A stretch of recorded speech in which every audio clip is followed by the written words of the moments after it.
Household dust is primarily made up of tiny airborne particles, including fibers, soil, plant matter, minerals, and significantly dead skin cells from humans. One of the most surprising and scientifically backed facts about dust is that 50 to 70% of household dust consists of dead skin cells. The human skin is constantly renewing itself.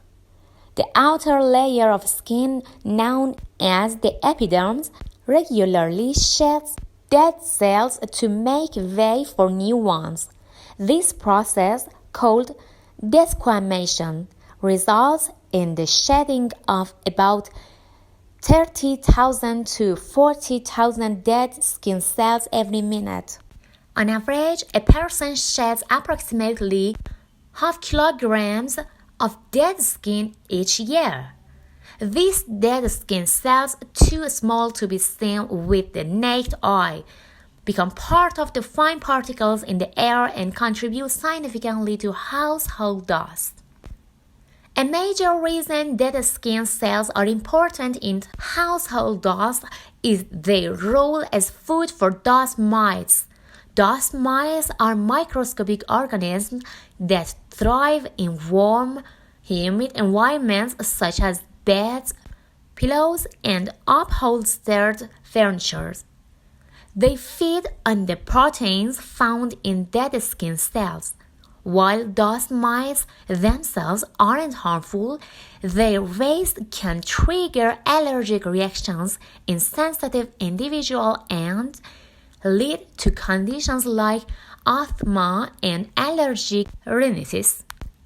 Several factors contribute to the amount of dust in a home, including the number of people living there, the type of flooring, ventilation, and overall activity levels. For instance, homes with carpets tend to accumulate more dust due to the trapping of dead skin cells and other particles. Poor ventilation can also contribute to the buildup of dust.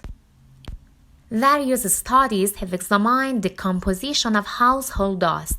One notable study conducted by the University of Colorado in 2015 found that a significant portion of house dust comes from human skin cells. The research also suggested that dust can serve as a biological marker to identify the occupants of a household and even give insights into their hygiene practices. In conclusion, a large portion of household dust is made up of dead skin cells. This natural process, combined with other environmental factors, contributes to the accumulation of dust in our homes. Understanding this phenomenon not only provides interesting scientific insights, but also highlights the importance of effective cleaning and allergen control to maintain a healthier living environment.